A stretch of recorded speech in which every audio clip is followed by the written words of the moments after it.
ವಚನ എങ്ങനെ പറയുക ಏನು ಅಂತಂದ್ರೆ എന്ത് ಪೌಲನು ತಿಮೋತಿಗೆ ಹೇಳ್ತಾ ಇದ್ದಾರೆ, പൗല് തിമോത്തിന് ഇങ്ങനെ പറയുവാണ്, ನೀವು ಪ್ರಾರ್ಥನೆ ಮಾಡ್ತಾನೆ ಇರ್ರಿ. നിങ്ങൾ പ്രാർത്ഥിച്ചുകൊണ്ടിരിക്കുകയും ദൈവാത്മാവ് വെളിപ്പെടുത്തിക്കൊണ്ടിരിക്കുന്ന പ്രാർത്ഥിച്ചുകൊണ്ടിരിക്കും. ಸ್ತೋತ್ರ. ಪೌಲನು ತಿಮೋತಿಗೆ ಹೇಳ್ತಾರೆ, പൗല് തിമോത്തിന് പറയുക, ನಾನು ನಿನ್ನ ತಲೆ ಮೇಲೆ ಅಲೆಲುಯ್ಯ ಹಸ್ತವನ್ನ ಇಟ್ಟದರಿಂದ ಅಲೆಲುಯ್ಯ ನಿನಗೆ ಕೃಪಾವರಗಳು ದೊರಕಿದೆ ಅಂತ. ഞാൻ നിങ്ങളുടെ തലയുടെ പുറത്ത് കൈ വെച്ച് പ്രാർത്ഥിക്കുവാണെങ്കിൽ കൃപാവരങ്ങൾ നിങ്ങൾക്ക് തരുവന്നു. ಅಲೆಲುಯ್ಯ ಆ ಕೃಪಾವರ ನಿನಗೆ ಬಂದಿದೆ ಅಂತ ಹೇಳ್ತಾರೆ. ആ കൃപാവരങ്ങൾ നിങ്ങൾക്ക് വന്നു കഴിഞ്ഞു. ಬಂದಿರುವಂತ ಕೃಪಾವರವನ್ನ ನೀನು ಪ್ರಜ್ವಲಿಸುವ ಹಾಗೆ ಮಾಡ್ಕೊಳ್ಬೇಕು. എന്നാൽ വന്നിരിക്കുന്ന കൃപാവരങ്ങളെ നിങ്ങൾ എടുത്ത് അതിനെ ഉപയോഗിച്ച് പ്രജ്വലിക്കുക, അത് നമ്മൾ വെളിച്ചമായിട്ട് മാറി നിൽക്കണം. ಅಲೆಲುಯ್ಯ ಒಂದು ಮಾತು ಮಾತ್ರ ಈ ವಾಕ್ಯದಲ್ಲಿ ಸತ್ಯ ಏನಂತಂದ್ರೆ, ಒಬ್ಬರು ಅಲೆಲುಯ್ಯ ದೇವರ ಒಂದು ವರ ಉಳ್ಳುವಂತವ್ರು, ದೇವರ ಆತ್ಮ ಉಳ್ಳುವಂತವ್ರು ಕೈಯನ್ನ ಇಟ್ರೆ ಇನ್ನೊಬ್ಬರ ಮೇಲೆ ಕೃಪಾವರಗಳು ಬರುತ್ತೆ. ഹല്ലേലൂയ. ഈ വചനത്തിൽ നമ്മൾ നോക്കുമ്പോൾ പ്രവചിക്കുന്ന ആരായാലും പ്രാർത്ഥിച്ച ആരെങ്കിലും ഒരാളെ പുറത്ത് കൈ വെച്ച് പ്രാർത്ഥിക്കുവാണെങ്കിൽ അവരിലിരിക്കുന്ന അഭിഷേകം അവരുടെ പുറത്ത് ഇറങ്ങുമ്പോൾ അവർ ആ കൃപാവരങ്ങളാൽ ദൈവം നടത്തും. ശരി, ഹല്ലേലൂയ ಹಲ್ಲೆಲೂಯಾ. ಆ ವಾಕ್ಯ ಆ ರೀತಿಯಾಗಿ ಇರ್ತದೆ. ಆ ವಚನ ഇങ്ങനെ പറയുകയാണ്, ಏನಂತಂದ್ರೆ ಪೌಲನು ತಿಮೋತಿಯ ಮೇಲೆ ಕೈ ಇಟ್ಟಾಗ, പൗല് തിമോത്തിയുടെ പുറത്ത് കൈ വെച്ചപ്പോൾ ಅವನಿಗೆ ಕೃಪಾವರಗಳು ಬಂದಿದೆ. അവന്റെ പുറത്ത് കൃപാവരങ്ങൾ വന്നു. ಅದಕ್ಕೆ ಅವನು ಹೇಳ್ತಾನೆ, ನಿಂಗೆ ಕೊಡಲ್ಪಟ್ಟಿರುವಂತಹ ಕೃಪಾವರವನ್ನ, നിനക്ക് തന്നിരിക്കുന്ന കൃപാവരങ്ങൾ ಅದು ಏನಾಗ್ಬೇಕಂದ್ರೆ ಪ್ರಜ್ವಲಿಸುವ ಹಾಗೆ ನೀನು ಮಾಡು ಅಂತ ಹೇಳಿ. അത് നിങ്ങൾക്ക് കൃപാവരങ്ങൾ തന്നിട്ടുണ്ടെങ്കിൽ അതിനെ നീ എടുത്ത് ഉപയോഗപ്പെടുത്തു.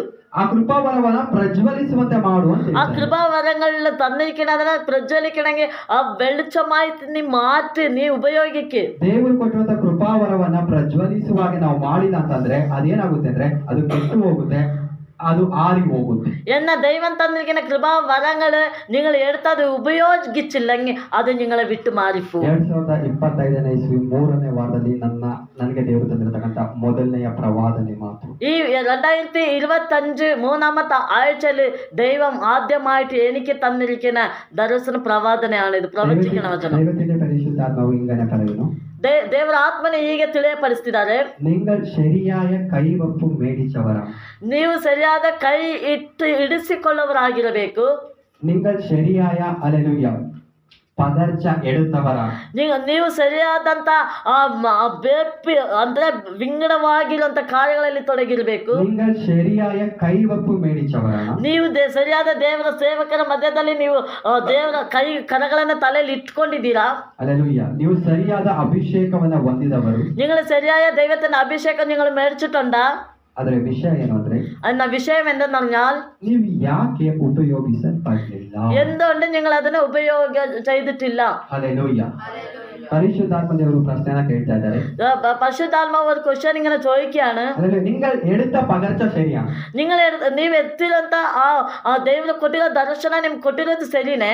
ഹല്ലേലൂയ. ಆ ಪಗರ್ಚ ശരിയാണ്, ಆ ಕೈವೆಪ್ಪು ಶರಿಯಾಣ ಎಂಗಿಲು, ಹಲ್ಲೆಲೂಯ. ಅಂದ್ರೆ ದೇವರ ಆತ್ಮನ ತಲೆ ಮೇಲೆ ಕರಗಳನ್ನಿಟ್ಟು ನಿಮ್ಮನ್ನು ಆಶೀರ್ವದಿಸಿದ್ದಾರೆ, ಆ ಒಂದು ದರ್ಶನ ಕೊಟ್ಟಿದ್ದಾರೆ, ಅದನ್ನ ನೀವು ಸರಿನೇ, ಆದ್ರೆ ಯಾಕೆ ನೀವು ಎತ್ತಿ ಉಪಯೋಗಿಸ್ತಿಲ್ಲ, ಎಂಗಿಲು നിങ്ങൾ ಪ್ರಯೋಜನ ಪಟ್ಟಿಲ್ಲ, ಯಾಕೆ ನೀವು ಪ್ರಯೋಜನ ಪಡಿಸಲಿಲ್ಲ. ನೀವು ಪ್ರಯೋಜನ ಹೊಂದಿದವರಾಗಿದ್ರೆ ನೀವು ಈ ಸ್ಥಳದಲ್ಲಿ ಇರುವಂತವರಲ್ಲ.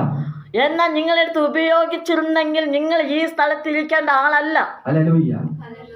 ಆ ರೀತಿಯಾಗಿ ಎಂತಾದ್ರೂ ಆಲೋಚನೆ ಮಾಡಿದ್ರ, ದೇವರು ಕೊಟ್ಟಂತ ಅಭಿಷೇಕ ಸರಿಯಾಗಿದೆ, ದೇವರು ಕೊಟ್ಟಂತ ಎಲ್ಲಾ ಕಾರ್ಯಗಳು ಸರಿಯಾಗಿದೆ, ಯಾಕೆ ನಾನು ಉಪಯೋಗಿಸಲ್ಪಟ್ಟಿಲ್ಲ ಎಂಬುದಾಗಿ ಏನಾದ್ರು ಚಿಂತೆ ಮಾಡಿದಿರಾ? എന്നാൽ നിങ്ങൾ ചിന്തിച്ചിട്ടുണ്ടോ, ദൈവം എനിക്ക് എല്ലാ അഭിഷേകം തന്നിട്ടുണ്ട്, എല്ലാ ദൈവത്തിന്റെ കരം എൻ്റെ മേലെ ഉണ്ട്, എനിക്ക് തന്നിരിക്കുന്ന കാര്യം ഞാൻ എന്തുകൊണ്ട് ചെയ്യാതെ എന്തുകൊണ്ട് ഞാൻ ഇങ്ങനെ ഇരിക്കണമെന്ന് നിങ്ങൾ ചിന്തിച്ചിട്ടുണ്ടോ? പരിശുദ്ധാത്മ ದೇವರೇ പരിശുദ്ധാത്മാവിനെ നമ്മൾ പ്രാർത്ഥിക്കാം. ദൈവമേ ഞങ്ങളെ സംസാരിക്കും, എന്റെ കൂടെ നിങ്ങൾ സംസാരിക്കും. ദൈവമേ അപ്പാ ഞങ്ങളെ സൂക്ഷിക്കണേ. ദൈവമേ നിങ്ങളുടെ കാര്യങ്ങൾ സത്യമായിരിക്കുന്ന കാര്യങ്ങൾ ഞങ്ങൾക്ക് വെളിപ്പെടുത്തി തരണേ. ಅಭಿಷೇಕ ಸರಿಯಾದದ್ದು, ತಲೆ ಮೇಲೆ ಇಟ್ಟುವಂತ ಕೈ ಸರಿಯಾದದ್ದು, ദൈവം തന്നിരിക്കുന്ന അഭിഷേകം ശരിയാണ്, ദൈവം നമ്മുടെ പുറത്ത് കൈവച്ചിരുന്നത് ശരിയാണ്. ಆದ್ರೆ ಯಾಕೆ ನೀವು ಉಪಯೋಗಿಸಲ್ಪಡಲಿಲ್ಲ? എന്തുകൊണ്ട് നിങ്ങൾ അതിനെ എടുത്ത് ഉപയോഗം ചെയ്തില്ല? ഹല്ലേലൂയ. ഞാൻ പറയല്ല, ನಾನು ಹೇಳ, ഞങ്ങൾ പറയട്ടോ. ನೀವು ಬೇಕು ಅಂದ್ರೆ ಮುಂದೆ ಹೋಗ್ತೀನಿ, ಬೇಡ ಅಂದ್ರೆ ಮುಂದೆ. ഞാൻ നിങ്ങൾ വേണം പറയുന്ന ഞാൻ പറയാം, അല്ലെങ്കിൽ ഞാൻ ഇത് സ്റ്റോപ്പ് ചെയ്യാം.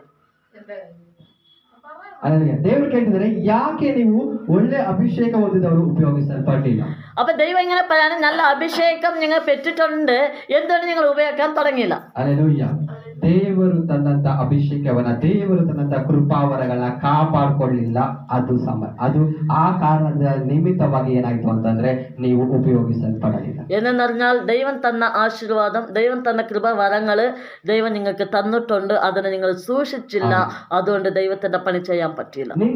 ನೀವು ತೆಗೆದುಕೊಂಡಂತ ಅಭಿಷೇಕದಲ್ಲಿ ಎಲ್ಲೋ ಲೀಕೇಜ್ ಸಂಭವಿಸಿದೆ ಎಂದಾಗ ದೇವರು എന്നാൽ നിങ്ങൾക്ക് തന്നിട്ടുണ്ട് ആ അഭിഷേകം, നിങ്ങൾക്ക് തന്ന ആ കൃപാവരങ്ങള് എവിടെയോ ನಷ್ಟಪಟ್ಟು ಅದು ಲೀಕ್ ಆಗಿ പോയി. ಅಲ್ಲೆಲೂಯ್ಯ. ಅದಕ್ಕೆ ಪೌಲನು ತಿಮೋಥಿಗೆ ಹೇಳ್ತಿದ್ದಾನೆ, ನಾವು ನಿನ್ನ ತಲೆ ಮೇಲೆ ಇಟ್ಟಾಗ ಬಂದಂತ ಆ ಒಂದು ಕೃಪಾವರಗಳು ಅಲ್ಲೆಲೂಯ್ಯ ಅದು ಪ್ರಜ್ವಲಿಸುವಂತೆ ನೀನ್ ಮಾಡ್ಕೊಳ್ಬೇಕೇ ಹೊರತು ಅದು ಆರಿ ಹೋಗುವಾಗ ನೀನ್ ಬಿಡಬಾರದು. എന്നാ പൗല് തിമോത്തിയുടെ അടുത്ത് പറഞ്ഞതുപോലെ, ഞാൻ തന്നിട്ട കൃപാവരങ്ങളും ഞാൻ തന്നിട്ടുള്ള അഭിഷേകവും ഞാൻ തന്ന എല്ലാ ആശീർവാദവും നിങ്ങൾക്ക് തന്നിട്ടുണ്ടെങ്കിൽ നിങ്ങൾ അതിനെ എടുത്ത് നിങ്ങൾ ഉപയോഗിക്കാൻ തുടങ്ങിയിരിക്കണം. ಹಲ್ಲೆಲೂಯ್ಯ. ഇല്ലെങ്കിൽ ലീക്കായി പോകും. ಹಲ್ಲೆಲೂಯ್ಯ. ದೇವರು ಹೇಳ್ತಾರೆ, ദൈവം ഇങ്ങനെ ನಾನು സംസാരിച്ചോണ്ടിരിക്കുക, ನಿಮಗೆ ಕೊಟ್ಟಿರುವುದನ್ನ ಅಲ್ಲೆಲೂಯ್ಯ ನೀವು ತೆಗೆದುಕೊಂಡು ಹೋಗಿ ಏನ್ ಮಾಡಿದ್ರಿ ಅಂತಂದ್ರೆ ನೀವು ಅಲ್ಲೆಲೂಯ್ಯ ಮಂಚದ ಕೆಳಗೆ ಇಟ್ಟಿರಿ ಅಂತ. എന്നു പറഞ്ഞാൽ ദൈവം തന്ന കൃപാവരങ്ങളും ദൈവം തന്ന ആശീർവാദം നമ്മൾ എടുത്തുകൊണ്ട് പോയി കട്ടന്റെ അടിയിൽ വെച്ചിട്ടുണ്ട്. ಹಲ್ಲೆಲೂಯ್ಯ. ഹല്ലേലൂയ. ನಾನ್ ಕೊಟ್ಟಿರತಕ್ಕಂತ ಒಂದು ಅಭಿಷೇಕವನ್ನ, ನಾನ್ ಕೊಟ್ಟಿರತಕ್ಕಂತ ಒಂದು ಕೃಪಾವರ ತೆಗೆದುಕೊಂಡೋಗಿ ನೀವು ಮಂಚದ ಕೆಳಗೆ ಇಟ್ಟಿದ್ದೀರಾ. എന്നാ ദൈവം തന്ന കൃപാവരങ്ങളും ആശീർവാദങ്ങളും എല്ലാം നമ്മൾ എടുത്തുകൊണ്ട് പോയി കട്ടന്റെ അടിയിൽ വെച്ചിട്ടുണ്ട്. ಅಲ್ಲೇ ದೇವರು ಹೇಳ್ತಾರೆ, ನನ್ನಿಂದ ನೀನು ತೆಗೆದುಕೊಂಡು ಹೋದಂತ ಅಭಿಷೇಕವನ್ನ ನನ್ನಿಂದ ತೆಗೆದುಕೊಂಡು ಹೋದಂತ ತಾಲಾಂತರ ನೀನು ತೆಗೆದುಕೊಂಡು ಹೋಗಿ ಮಣ್ಣಲ್ಲಿ ಮುಚ್ಚಿಬಿಟ್ಟಿದ್ದೀರಾ. എന്നാൽ ദൈവം തന്ന അഭിഷേകം, ദൈവം തന്ന താലന്തുകളും ദൈവം തന്ന കൃപാവരങ്ങളും എല്ലാം എടുത്തുകൊണ്ട് പോയി നമ്മൾ മണ്ണിന്റെ കുഴി തോണ്ടി മണ്ണിന്റെ അകത്ത് ഇട്ട് ഞങ്ങൾ മൂടി വെച്ചോളഞ്ഞു. ದೇವರು ಕೊಟ್ಟಂತ ಅಭಿಷೇಕವನ್ನ ಬೆಳಕನ್ನ ತಗೊಂಡೋಗಿ ಮಂಚದ ಕೆಳಗಡೆ ಇಟ್ರೆ ಅದು ಪ್ರಕಾಶ ಹೊಂದೋದಿಲ್ಲ. എന്നാൽ ദൈവം തന്ന ആ വെളിച്ചം, ആ പ്രകാശമായ വെളിച്ചം കൊണ്ടുപോയിട്ട് എടുത്തോണ്ട് പോയിട്ട് നമ്മളുടെ കട്ടന്റെ അടിയിൽ വെച്ചിട്ടുണ്ടെങ്കിൽ അത് പ്രകാശിക്കൂല. ಹಲ್ಲೆಲೂಯ್ಯ. ದೇವರು ಕೊಟ್ಟಿರತಕ್ಕಂತ ಯಜಮಾನನು 3 ಜನರನ್ನ ಕರೀತಾರೆ. ಯೇಸು ಸ್ವಾಮಿ ಅವರು ಹೇಳ್ತಾರೆ ಒಂದು ಸಾಮ್ಯವನ್ನ, ಯಜಮಾನನು 3 ಜನರನ್ನ ಕರೀತಾರೆ. അതെ, യേശു ഇങ്ങനെ പറയാണ്, 3 യജമാനനെ ഇങ്ങനെ വിളിക്കുവാണ്. ಯಜಮಾನನು 3 ಜನರನ್ನ ಕರೆದು യജമാനൻ 3 ആൾക്കാരെ ഇങ്ങനെ വിളിക്കുന്നു. ಅವರಿಗೆ ತಾಲಂತುಗಳನ್ನ ಕೊಡ್ತಾರೆ. ആ 3 പേർക്ക് താലന്തുകൾ കൊടുക്കുന്നു. ಇಬ್ರು ತೆಗೆದುಕೊಂಡೋಗಿ ಪ್ರಯೋಜನ ಪಡ್ತಾರೆ, ಒಬ್ಬರು ತೆಗೆದುಕೊಂಡೋಗಿ ಮಣ್ಣಲ್ಲಿ ಮುಚ್ಚಿ ಹಾಕ್ತಾನೆ ಅಂತ. എന്നാൽ 2 പേര് എടുത്തോണ്ട് പോയി താലന്തിനെ അവർ ഉപയോഗിക്കുന്നു, എന്നാൽ ഒരാൾ എടുത്തോണ്ട് പോയി മണ്ണിന്റെ അകത്ത് വെച്ച് മൂടി വെച്ചോളാം. ದೇವರು ನನ್ಗೆ ಅದನ್ನೇ ಹೇಳ್ತಿದ್ದಾರೆ, ಉಪಯೋಗಿಸಲ್ಪಡದಿರಕ್ಕೆ ಕಾರಣ ದೇವರು ಕೊಟ್ಟದನ್ನ ತೆಗೆದುಕೊಂಡೋಗಿ ಮಂಚದ ಕೆಳಗಡೆ ಇಟ್ಟಿದ್ದರ ಕಾರಣ ಉಪಯೋಗಿಸಲ್ಪಟ್ಟಿಲ್ಲ. ದೇವರು ಕೊಟ್ಟಿರೋದನ್ನ ತೆಗೆದುಕೊಂಡೋಗಿ ಮಣ್ಣಲ್ಲಿ ಮುಚ್ಚಿ ಇಟ್ಟಿರುವ ಕಾರಣ.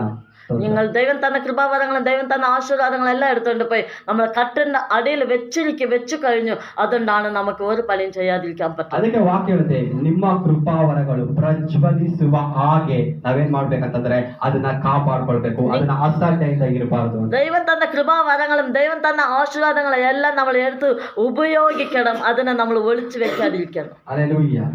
ನೀವು ದೇವರ ಬಳಿಯಲ್ಲಿ ಪ್ರಾರ್ಥನೆ ಮಾಡಿ, ದೇವರೇ ನಾನು ಉಪಯೋಗಿಸಲ್ಪಡದೇ ಇರೋದಕ್ಕೆ ಕಾರಣ ಏನು ಅಂತ ಕೇಳುವಾಗ, ಹಲ್ಲೆಲೂಯ್ಯ, ನಿಮಗೆ ದೇವರು ತಿಳಿಯಪಡಿಸಿದ್ರೆ ಸಂತೋಷ, ಇಲ್ಲ ಅಂದ್ರೆ ಕೇಳಿ ನಾವು. എന്നാ നിങ്ങൾ പ്രാർത്ഥിക്കുക ഇങ്ങനെ ഇരുന്നുണ്ട്, ദൈവമേ നിങ്ങൾ തന്ന എല്ലാ കൃപാവരങ്ങളും ഞാൻ എടുത്തോണ്ട് പോയി ഇങ്ങനെ വെച്ചിട്ട്